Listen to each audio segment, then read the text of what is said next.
Hello everyone, this is Fantasy-esque and welcome back to ClanGen, the Warrior Cats clan generator game. When we left off in the previous episode, we had our apprentice ceremonies and a very sick kitten who unfortunately did not make it beyond this moon. So it is currently leaf fall. We're about to head into 32 moons in a second here. But two of our cats, Poppypaw and Plumepaw, became apprentices. However, their sister, Brightpaw, did not make it. She actually passed on. She was very sick from kitten cough. And she, even though she reached adolescence, she reached 6 moons, she managed to crawl over to the clearing where they were having the apprentice ceremonies, but she couldn't participate herself, so she did die as Bright Kit. However, after her vigil, the clan decided that, posthumously they would go ahead and give her the name Bright Paw to celebrate the fact that she did make it to 6 moons old. So we had that unfortunate string of events. I mean, even though the apprentice ceremonies was supposed to be an exciting thing, I don't think any of the cats really felt that, happy about it, because we did have, a death, and something that was supposed to be exciting for everyone ended up becoming quite miserable. But in this episode, we are going to be continuing on, seeing how the cats pick themselves up after this tragedy. Hopefully things get better and better for us. And we have taken 2 hits to our population very close together. We kind of need some population growth, so I am counting on Dark Pounds for that. Plus, she has been down quite a lot. She's been sick, or she's been grieving, or injured. Something's always gone wrong, and I don't feel like in those situations she has been very much in the mood to have a litter. And then Nectarok currently hates her. He doesn't like this connection he has with her. He doesn't like that they have been prophesied to have the next litter. So I don't know how all of that is going to pan out, but fingers crossed things get better from here. Now, some of you lovelies were actually saying if, you were wondering if Lyrebuzz and Cloudy Snarl maybe feel some regret, and what if they have their own superstitions perhaps about the murder they committed and maybe Brightpaw dying. I know the younger cats definitely have their own opinions. Poppypaw thinks that committing a crime against, it's more for Almond Fur. I think, yeah, and in terms of Brightpaw dying, as far as the clan is concerned, I think they're treating this as they're treating it as a freak accident that happened, because that is essentially what happened. She kind of got sick out of nowhere and then she died. I don't necessarily think they see a connection between her death and what happened to Almond Fur. I know Poppypaw and Plumepaw have their own opinions on why Almond Fur died. Poppypaw, I keep wanting to call her Puppy, but Poppypaw thinks that committing crimes will kind of bring down divine punishment upon you. But Plumepaw thinks that clan politics might result in someone's death outside the clan. Lyrebuzz, Cloudy Snarl, again, I feel like they are quite satisfied with themselves for getting rid of Almond Fur, who they perceived as a serious threat. And I don't know if they would feel as though them doing these kind of things will result in something bad happening to one of the kids. I think for them, like I said, it is a freak accident, something that is completely out of their control that happened to Brightpaw.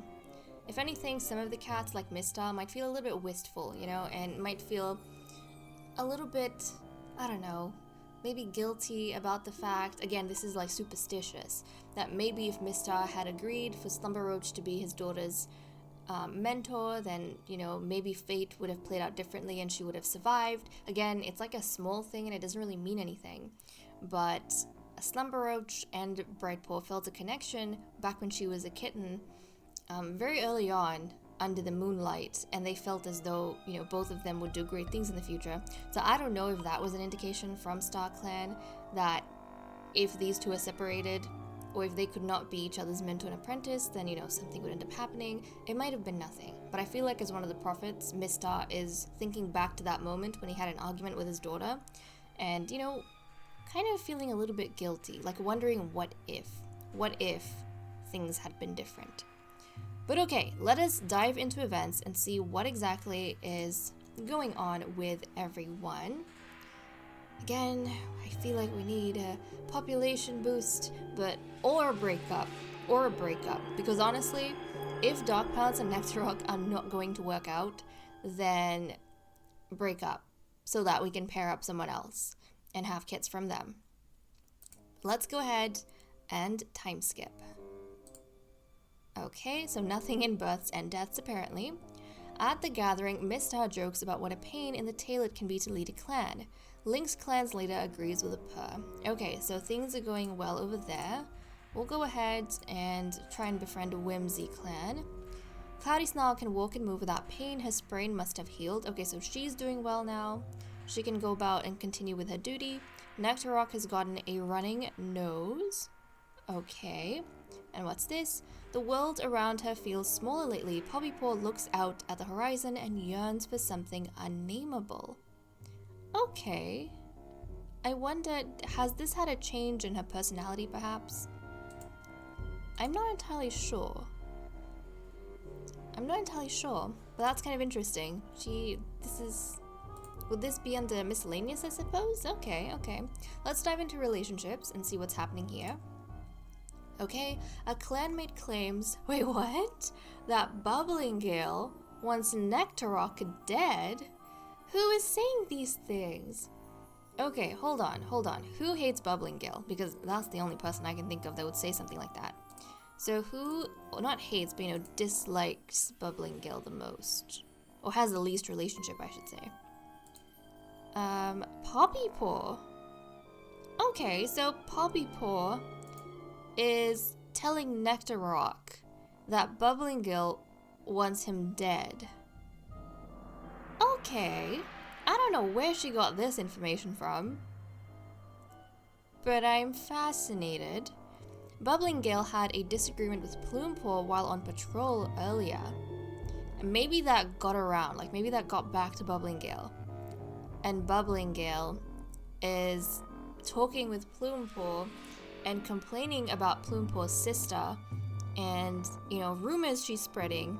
And Plumepaw, who has recently just lost a sister, is obviously going to be quite defensive of the only sibling he has left and is unwilling to believe Bubbling Gale. So they're having a bit of a disagreement about this. Okay. Dark Pounce realizes that she misunderstood something Slumberroach said. Okay.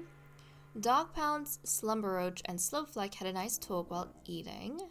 Okay, imagine that she kind of misunderstood something, felt guilty, and then Slopefleck joined the conversation and the three of them were talking and trying to resolve this misunderstanding. Okay, or maybe Slumberroach calls Slopefleck to back him up to resolve the misunderstanding. Okay, Plumepaw tells Dark Pounce that her pelt is shiny today. Okay, that's quite nice. And I think Dark Pounce would appreciate that because she does have a scar on her tail, and I think sometimes she might get a little bit, you know, sensitive about that. But also, I feel like Dark Pounce is the type of cat who would wear her scar very proudly. But all the same, it feels nice when someone compliments you, you know, on how you look on the day. Okay, Lyrebuzz thinks Dark Pounce looks nicer than him today. Okay. Lyrebuzz. Lyrebuzz and Poppypaw snarl at one another over something trivial. Why are they snarling at one another? You know what?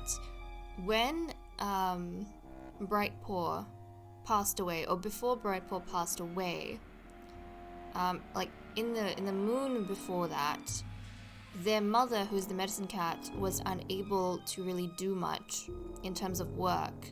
So I think she would have gotten help from Lyrebuzz, who is the deputy, but had also previously subbed as medicine cat. And Lyrebuzz was trying his best to, like, you know, give her tansies and help her out. But again, Poppypaw, you know, is still very, very young. She's only, 7 moons old now? I wonder if Poppypaw kind of holds Larabuzz accountable for her sister's health not improving, because maybe she thinks that Larabuzz didn't do the right treatment, or like Larabuzz didn't do enough, and maybe if their mother was like didn't have a sprained ankle and she was still, or sprained paw and she was still, you know, working as a medicine cat at the time, then the sister's outcome would have been different. I mean, she's young, she probably doesn't understand that there was nothing anyone could have done. It was beyond everyone. But I think she might blame Larabuzz for that. Okay. And she's taking it out over something else, but I think that's what it is at the heart of it. Okay, Slumberroach and Larabuzz keep trying to figure out what a bad smell in camp is. Slumberroach reveals something to Poppypaw. Apparently, Poppypaw can relate. Okay, that's kind of cute. I wonder if it's something to do with Larabuzz. Maybe Slumberroach. I mean, this is probably like, you know, an innocent connection. But maybe Slumberroach and Larabuzz are trying to figure out where a smell is, and Slumberroach kind of figures it out, but Larabuzz doesn't? Or he misidentifies it, and then Slumberroach kind of laughs about it to Poppypaw, and Poppypaw relates to him because she feels like Larabuzz seriously misidentified what herbs to give her sister when her sister was sick. It's like things, like two separate things with completely different severities, but I think that that's how it's connecting in her head. Okay, Mistar has a friendly chat with Bubbling Gill that leaves them both feeling happy. Okay, that's nice. Slumberroach gives Mistar a big piece of fresh kill. Okay. Cloudy Snarl defends Nectarrock in conversations. That's interesting because Nectarrock has been feeling that the other females have been quite critical of him. Grey Swipe and Dark Pounce have both been quite critical of him, but it seems as though Cloudy Snarl is actually defending, you know, the old deputy. So that's kind of nice, our retired deputy. Okay. Poppypaw gives advice to Cloudy Snarl. It's not good advice, but Cloudy Snarl appreciates the effort. Oh, that's adorable. That's adorable. I wonder if Poppypaw is telling her mother that they should dismiss Larabuzz from the role of deputy, and that he is, like, not capable enough to have any sort of responsible role in the clan. And again, this is from the point of view of a 7-moon-old kitten who obviously misses her sister terribly and doesn't have that good of an understanding about the world around her, because her world literally consists of her parents and siblings. So Cloudy Snarl, you know, she appreciates how enthusiastically Poppypaw is putting forth her opinion, but at the same time, Cloudy Snarl and Larabuzz, as we know, are really good friends, you know, due to them partnering up to essentially plan Armanford's death. But yeah, she's gonna dismiss that, but she appreciates the effort. Okay, Grey Swipe was flattered by Mistar's politeness this morning. Okay. Grey Swipe is sharing the latest gossip she heard over the border with Poppypaw. Okay, I don't know what sort of gossip she would have heard, but that's intriguing. Okay, Nectarrock finds out something small about Plumepaw that Plumepaw had lied about before. It's something small. I don't know what it could be, but interesting. Grey Swipe keeps pacing around the clearing late at night, and Nectarrock is the only one who notices.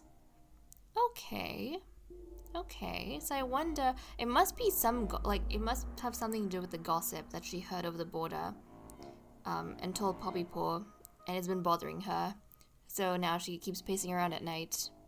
Okay, Slopeflag asks Bubbling Gill to look at a little cut on his leg. Oh, Slopeflag, he got a little cut, I wonder from what? Okay, Slowfleck and Poppypaw talk about what they see in the clouds. Okay, these two are bonding a little bit. The clan can't believe the things Poppypaw and Cloudy Snarl say to one another.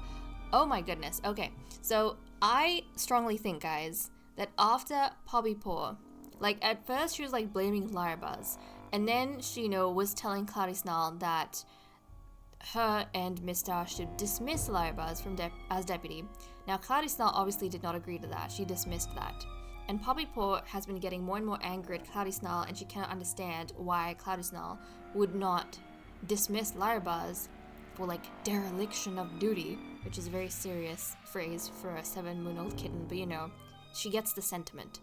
And I think the more this has been going on, Poppy Paw, like, this whole thing in Poppy Paw's head that Lyrebuzz is at fault is slowly spiraling to why was Lyrebuzz even in charge of the medicine, or why was he even stepping in to take care of his sister? He was doing it because the medicine cat was down, and Cloudy Snarl is the medicine cat. She's the one who's responsible for taking care of herself and the clan. But she was down, or she was, you know, irresponsible beforehand and accidentally, like, got herself a sprained paw. But the point is, she wasn't careful with herself, and she ended up being in a state where she couldn't do anything to help her daughter. And so I think a Poppy Paw is slowly starting to kind of spiral. This blame spiral is starting to go from Lyrebuzz to Cloudy Snarl. And I think the longer this is stretching, the more angry Poppy Paw is getting that her mother wasn't the one taking care of her sister. So I think all of this, like, frustration, this pent-up grief, it's just coming out in maybe, like, really harsh ways, and she's just, like, blaming Cloudy Snarl for all these things. Okay, Plume Paw accuses Nectarock of stealing something. Of stealing what, Plume Paw? Stealing what? This is kind of interesting, because I remember back in the day when Nectarock was accusing Bubblegale of stealing something, but really he didn't. It was Nectarock just misplacing something of his. But Plume Paw, what are you accusing him of? That is interesting. Because Nectarock beforehand found out something small about Plume Paw that apparently Plume Paw lied about. And now Plume Paw is accusing Nectarock of stealing something. Okay. But it seems as though that's all we have for events. I'm gonna cut the recording here, and then we are going to dive into the cat list. So we can take a look at how some of the relationships might have changed, but also how the loyalties kind of look. So I'll see you guys in a second. It is time for us to dive into the cat list. Nothing has actually changed in terms of loyalties. Dark Pounce is still the only anti-loyalist, and I did have a quick look through the relationships. There was only one glaring difference that I saw from one of the cats that we will check up on, but I still have not been able to work out why this particular change has happened or how it has happened. If anyone has any clues, please let me know in the comments, because I am not sure. I cannot wrap my head around why that might be the case. But let's go through and see what the cats are doing today. So Mr. wonders if he would be better as a mediator instead. I mean, he's actually doing an amazing job leading everyone. Everyone is really, really satisfied with him as a leader, and I feel like the clan as a whole is quite united.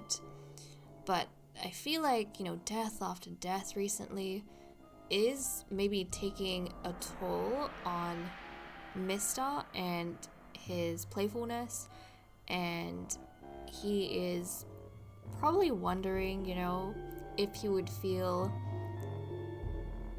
I don't know if less responsible is the right way to say it.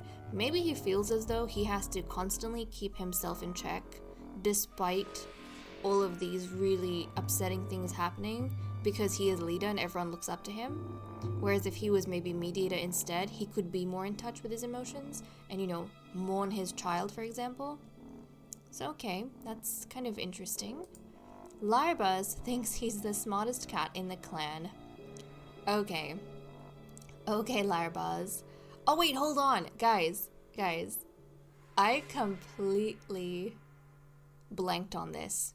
You know, when we were reading the events and we were talking about Lyrebuzz and Poppy Paw, I mean, all of that, no problem, but I completely blanked on the fact that Lyrebuzz is also Poppy Paw's mentor. So, oh my goodness, I didn't think about this beforehand, but can you imagine how mind-warping it would be for Poppy Paw to dislike Lyrebuzz and then have him end up as her mentor? And not only from the position of deputy, I feel like Poppy Paw must have gone to her mother and said that she doesn't want Lyrebuzz to be her mentor, and she doesn't feel like he's a capable mentor, and, you know, said all these kind of things about him, only to kind of not be told off, but I think only to, like, have her ideas dismissed. And damn, okay, this is kind of hitting now a little bit harder. Yeah, so a part of her kind of holds her mentor accountable for her sister's death, but also a lot of this anger has now shifted to her mother as well. Okay, I completely blanked on this. I forgot that she was Lyrebuzz's apprentice. Okay, oh wow. Okay, so we have that going on. But yes, him being or thinking he's the smartest in the clan, I don't know if this is good influence for Poppy Paw, because if she ends up thinking this way, and she seems to have some very emotional responses to certain things that happen, I don't know if that might push her to do things that a, cool, calm, and collected cat would not do. Okay, Cloudy's now so a big scary dog today. Oh no. Hopefully this doesn't mean we're gonna come across anything on patrols, because I don't think the clan can deal with any more deaths. We have 12 cats now. 2 more cats and we'll be down to the number we started off with. Okay, Dark Pounds is wondering if she made the right decision in becoming mediator. We have seen this over and over again from her. She has been questioning becoming a mediator from the very get-go. It's not something she wanted. I think she would have much preferred to be a warrior, patrolling out in the wilds, those kind of things. And I feel like Dark Pounds feels a little bit out of touch as mediator, and she feels disconnected from things happening around her, and as though, she doesn't have any control and she's unable to help the clan in any way. And I don't know, I feel like Dark Pounds, it just feels like she's very dissatisfied with a lot of things. But then she's so devout that she is following everything these prophets tell her. Those kind of people who aren't really happy with the situation, but because they're so devout, because they believe in something, they will put up with all sorts of things because they're being told that's the right thing to do. So I hope Dark Pounds, finds her happiness one day. I really do. Slopefleck got startled by a squirrel. Oh yeah, guys. So the one change in the relationship I saw, which was very, very glaring and surprising, was with Slopefleck, who resents Plumepaw. Now, this is the first time I have ever dealt with resentment. I've dealt with hatred, but not resentment. So this starts off as jealousy, apparently, and I think it turns into...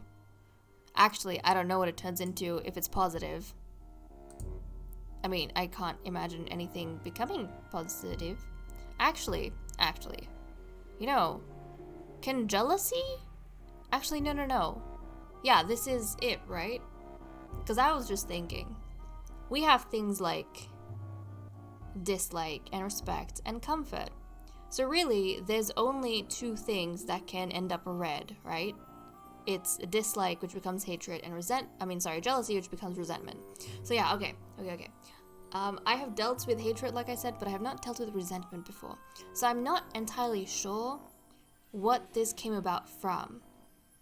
What was Slopefleck so jealous of with Plumepaw that he came to resent him over time? I don't know. Do any of you guys know? Because I can't quite recall anything that would make me think the third prophet is kind of jealous. The only thing that I can think of, the only thing that I can maybe very faintly connect in my head is if we look at bloodlines, right, and the three prophets, Mr. has already had his, litter of kittens. And I think in the last moon or the moon before that, Mr. and Plumepaw were actually sitting together and talking about the future of the clan and how they would kind of lead the clan. And as such, I imagine talking about how they would maintain, their prophetic bloodline. And then Mr. has set up Nectarrock with Dark Pounce so that Nectarrock's prophetic bloodline can hopefully carry on. Hopefully. Nothing's been happening yet, but that is the hope, right? And then you have Slopefleck, who does not have any sort of arrangement like this. He is the third prophet, and hopefully one of the prophets whose bloodlines is going to live on as well. But I think when he was younger, Slopefleck didn't really care so much about this, and maybe he was more focused on romance. I mean, he is, Lyrebuzz's mate, but now that he's getting a little bit older, we're having cats die, like Almond Fur, even the young kittens die. I think Slopefleck is starting to realize how, mortal he is, and how easily his life could be taken away. And if things continue in this way, he might not end up with a legacy to leave behind. And I think when he looks at the relationship that Plumepaw and Mr. has, Plumepaw being a cat with Mr.'s prophetic bloodline, I think Slopefleck is jealous of that relationship that Plumepaw has with his father. And Slopefleck wants that with his son or his daughter. And I think for that reason, Slopefleck has come to resent Plumepaw. Not because of anything Plumepaw is doing, but because of what Plumepaw represents. And that's something, being what Slopefleck doesn't have. I think that's where we're gonna go with this emotion. I think that's where we're gonna go. Okay.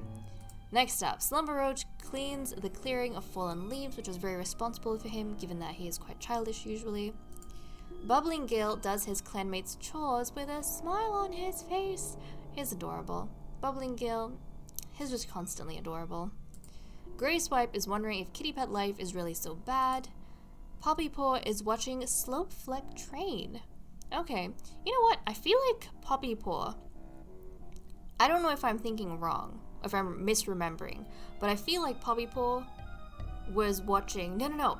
Yes, I remember this, because I said that Lyrebuzz was in the medicine cat den and he was busy. In the previous moon, Poppypaw was watching Bubbling Gale do something. She was observing him and learning. And now she's watching Slopefleck train and learning from him. And I think this shows even more so that Poppypaw does not like Lyrebuzz as a mentor. Yes, she's more angry at her mother right now, but a part of her still holds Lyrebuzz accountable. And so she's not happy. And so she pretty much uses any excuse she can to go and learn from the other cats. And what was Lyrebuzz doing? Yeah, he was thinking he's the smartest cat in the clan. So he is obviously free, but his apprentice doesn't want to learn from him. Just kind of rolling her eyes and going off to see what the third prophet is doing. Next up, we have Plumepaw got caught trying to sneak out of camp without a warrior. Plumepaw, no. We don't do things like this, kiddo. No. You don't want to go and get killed.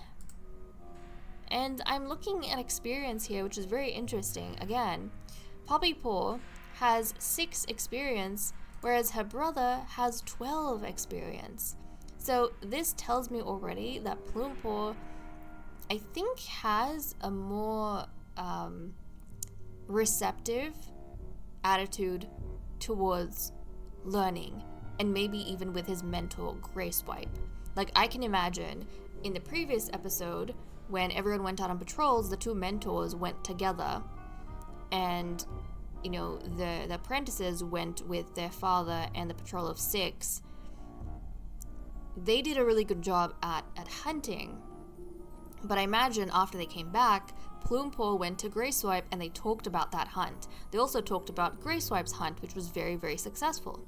But I can see how Poppypaw, despite the huge haul that Lyrabuzz brought back, would be unimpressed with her mentor, and she would kind of make an excuse not to talk to him about the hunt and kind of just go off and hang out with the other cats. So I can see how she would have learned less from that exchange, whereas Plumepaw would have learned more. Okay. Next up we have Nectarrock is crushing leaves under his paws. Okay, so I imagine he's trying to help a little bit at the medicine cat den because he has a running nose. And I feel like sometimes, he feels quite useless and he doesn't want to do that. But you know what? He's under Cloudy Snell's care right now, and she's actually been very nice to him. She was defending him from some of the other clan mates about him being retired and such. Because I think Cloudy Snell, having kind of been a mediator before and kind of in the position of power, I think she saw a lot of the work that Nectarrock did, and maybe unlike some of the other female cats who have been warriors and Darkpounds, who wasn't really part of the powerful cats or the upper ranks, and Darkpounds wouldn't have seen a lot of the effort that Nectarrock made. I think Cloudy Snell has always noticed, so she feels like Nectarrock, he deserves to rest. He deserves to rest. But okay, that is all we have for the cat list. I'm going to cut the recording here, and then we'll continue on with patrols. It is time for us to continue with patrols. The medicine cat no longer has a sprain, so she can actually try and gather some herbs. Currently, we have 284.7 prey, which is a ton, and we only need 26.5, but I think prey does go off, so that number might end up going down one of these moons. Okay, let's send out Cloudy Snell first of all. So we'll go ahead, get it to go on patrol. The time plants are running out of growing time. Cloudy Snell better go harvest them before leaf fall is over. Proceed. It calms racing hearts and minds, bringing cats back from the shock of loss or injury. Time is always both helpful and pleasant to have around, and Cloudy Snell makes sure to organize the herb stores, ensuring she has a healthy amount of goldenrod to go alongside the thyme, which Cloudy Snell places so that the scent wafts near her nest. So okay, goldenrod and thyme were gathered, she had a successful time out, and now we have our patrols. Again, a team of 6 are going to be sent out, and then a team of 2. Now, given what we've seen between the cats and the mentors, I am very curious to see what sort of arrangement is going to happen now, because we know that one pair is working out quite well, and another pair, not so much. So Lyrabuzz, he is deputy, but I think, yeah, he and Greyswipe would be working together to figure this out. Let's see, what's been decided for the patrol of 6? Okay. It seems as though the mentors have decided that they are going to swap apprentices this time around, because it is quite clear, I think, to Lyrabuzz that this arrangement does work out, because when Plumepaw goes out with other cats, he usually comes back to his mentor and they have like a bit of a debriefing, and he gets to learn more that way. And then Poppypaw does not want to be with her mentor. And I feel like if she was with him, she'd probably ignore everything he says. So Lyrabuzz probably thought it's best that, she go with Greyswipe and he take Plumepaw with himself. So okay, we'll see how that goes. Time for us to go on patrol. And Mistar is the patrol leader, of course. The patrol reaches Chirp Clan's border just as a Chirp Clan patrol approaches from the other side. The cats of both clans shift uneasily, waiting for someone to break the silence. Poppypaw perks up when she spots another apprentice in the Chirp Clan patrol. Okay, so this has been actually good for her because she has perked up a little bit. Proceed.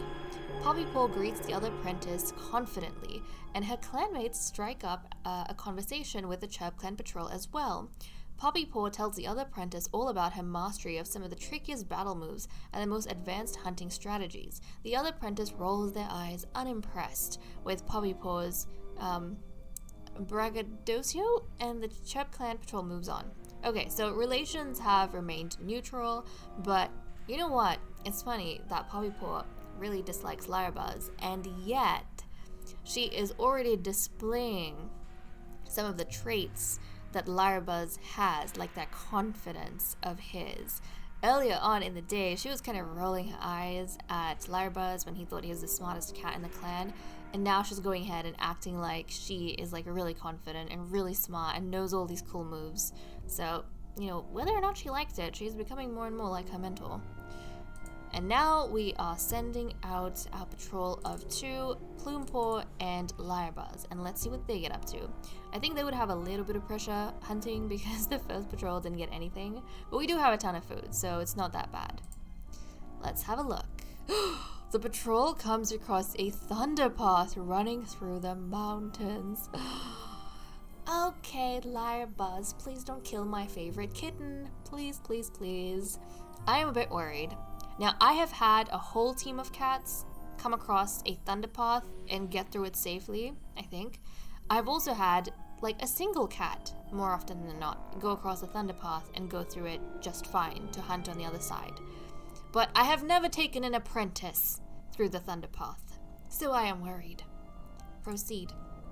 The patrol waits until they can hear the wind whistling, not a murmur of a monster, and crosses the thunder path to hunt on the other side. A medium amount of prey is brought to camp. Okay, again, I think this is an amazing learning experience for Plumepaw with Larabuzz, and we have 310.7 prey now. That is so much. That is so much. And if we look at their experience, Puppypaw has 8, and her brother has 13. Look at that. I think Plumepaw is going to end up being a really, really great warrior. And I feel like this is a really good reflection. You know, one thing I really like in expanded mode, and actually, I don't know if this was a thing. It might have been a thing, even in classic mode. But I suppose I never really turned the option for, like, the actual numbers on. But now that we have actual numbers for, like, experience, I feel like that's a good indicator for me about the relationship the apprentices have with their mentors, and also how well the teaching methods of the mentors are working out. For Plumepaw, it seems this like sending them over and doing stuff with the other cats and coming back and reporting to the mentor, it's working out really well. He's getting a lot of exposure and learning different things. But for Puppypaw, she seems very disengaged from her mentor. Like, she's trying to learn things from other cats, but really that important like debrief or discussion that she needs to have and she should be having with her mentor isn't there. So she ends up kind of just watching on a surface level and then not really doing much with whatever it is that she has observed. So you can see that even though Puppypaw and Plumepaw, you know, they started their apprenticeship at the exact same time, they're not really getting the same amount of experience here. But okay, it seems as though that's all we have for this episode. Thankfully, nothing too dramatic and too crazy happened in patrols, but I feel like we learned quite a bit about how some of our cats are feeling. And we got to learn definitely how the new pairings for like the apprenticeships are going as well. But okay guys, with that said and done, I am gonna leave off here. Thank you so much for watching. I hope you all enjoyed, and I will see you all next time. Bye bye.